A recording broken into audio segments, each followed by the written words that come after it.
Sad ایک دفعہ کا ذکر ہے، پاکستان کی زرخیز اور ہری بھری زمینوں میں احمد نامی ایک کسان رہتا تھا۔ احمد کا تعلق ایک پرانی کسان خاندان سے تھا اور اس کا خاندان نسلوں سے زمین کاشت کر رہا تھا۔ اس کی کھیت پنجاب کے سرسبز میدانوں میں پھیلی ہوئی تھی، جہاں مٹی زرخیز تھی اور نہروں کا پانی وافر مقدار میں بہتا تھا۔ ہر سال احمد گندم، چاول اور گنا اگاتا تھا اور ایک اچھی فصل کی امید رکھتا تھا، لیکن احمد کے لیے ہمیشہ حالات آسان نہیں تھے۔ حالیہ برسوں میں موسم کی غیر متوقع تبدیلیاں اور بیجوں اور کھاد کی بڑھتی ہوئی قیمتوں نے زراعت کو مشکل بنا دیا تھا۔ حکومت کی طرف سے کچھ مدد تو ملتی تھی، لیکن وہ اکثر ناکافی ہوتی تھی۔ احمد کو اپنے گزر بسر کے لیے سخت محنت کرنی پڑتی تھی، لیکن اس کی زراعت سے محبت اسے ہار ماننے نہیں دیتی تھی۔ زمین سے اس کا گہرا رشتہ اور محنت کی قدر پر یقین اسے مضبوط رکھتا تھا۔ ایک دن احمد نے جاپان کے ایک کسان ہیروشی کے بارے میں سنا، جو اسی طرح کی مشکلات کا سامنا کر رہا تھا۔ ہیروشی شمالی جزیرے ہوکائیدو میں رہتا تھا، جہاں کا موسم پاکستان کے مقابلے میں بہت سرد تھا۔ چاول اور گندم کی بجائے ہیروشی گرین ہاؤسز میں سیب اور چیری اگاتا تھا۔ جاپان ایک جدید صنعتی ملک تھا اور وہاں کے کسانوں کو جدید ٹیکنالوجی اور سبسڈیز فراہم کی جاتی تھیں تاکہ وہ اپنے فصلوں کو بہتر طریقے سے اگا سکیں۔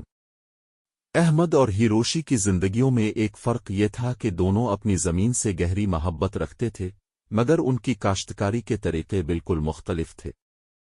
احمد اپنے آباء و اجداد سے سیکھی گئی روایتی طریقوں پر انحصار کرتا تھا، جبکہ ہیروشی ڈرونز، خودکار اب پاشی کے نظام اور جینیاتی طور پر تبدیل شدہ بیج استعمال کرتا تھا تاکہ اس کی فصلیں ہر قسم کے موسم میں بڑھ سکیں۔ احمد مزید سیکھنے کے خواہش مند تھا۔ اس نے کسانوں کے ایک تبادلہ پروگرام کے ذریعے ہیروشی سے رابطہ کیا۔ دونوں نے ایک دوسرے سے خیالات کا تبادلہ شروع کیا۔ احمد نے ہیروشی کو پاکستانی مٹی کی طاقت اور پانی کی کمی کے مسائل کے بارے میں بتایا۔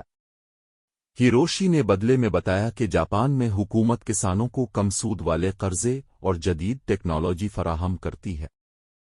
ایک دن ہیروشی نے احمد کو مشورہ دیا کہ وہ سولر پاورڈ آبپاشی کے نظام کو آزمائے، جو دنیا کے دیگر حصوں میں مقبول ہو رہے تھے۔ اس نے احمد کو فصلوں کی گردش کے طریقے آزمانے کی بھی سفارش کی، جس سے زمین کی زرخیزی کو بغیر مہنگی کھاد کے بہتر کیا جا سکتا تھا۔ احمد نئی جدت اپنانے کے لیے بیتاب نے ان طریقوں پر تجربہ کرنے کا فیصلہ کیا۔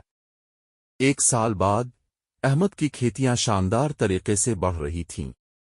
سولر پاورڈ آبپاشی نے اس کے پانی کے اخراجات کو کم کر دیا اور فصلوں کی گردش کی تکنیک سے اس کی فصلیں زیادہ صحت مند ہو گئیں۔ اس کے پڑوسی اس کی کامیابی سے متاثر ہو کر ان طریقوں کو اپنانے لگے۔ ادھر جاپان میں ہیروشی نے احمد سے یہ سیکھا کہ زمین کے ساتھ گہرا تعلق کیسے پیدا کیا جائے اور زمین کی قدرتی ترتیب اور موسموں کا احترام کیا جائے۔ ان دونوں کسانوں کے درمیان اس تبادلے نے نہ صرف ان کی زندگیوں کو بہتر کیا، بلکہ دو مختلف دنیوں کے درمیان افہام و تفہیم کا رشتہ بھی قائم کیا۔ احمد اور ہیروشی کی کہانی پوری دنیا کے کسانوں کے لیے ایک مثال بن گئی اور انہیں علم اور تجربے کا تبادلہ کرنے کی تحریک دی۔ چاہے ملک، آب و ہوا اور زراعت کے طریقے مختلف ہوں، کسان کا جذبہ ہر جگہ ایک جیسا رہتا ہے، چاہے وہ دنیا کے کسی بھی کونے میں ہو۔ اس طرح احمد اور ہیروشی جیسے کسانوں کی زندگیاں ہمیں یہ یاد دلاتی ہیں کہ مشکلات مختلف ہو سکتی ہیں، لیکن کسان کا جذبہ اور زمین سے محبت ایک جیسی ہوتی۔ You said, tighter in this story.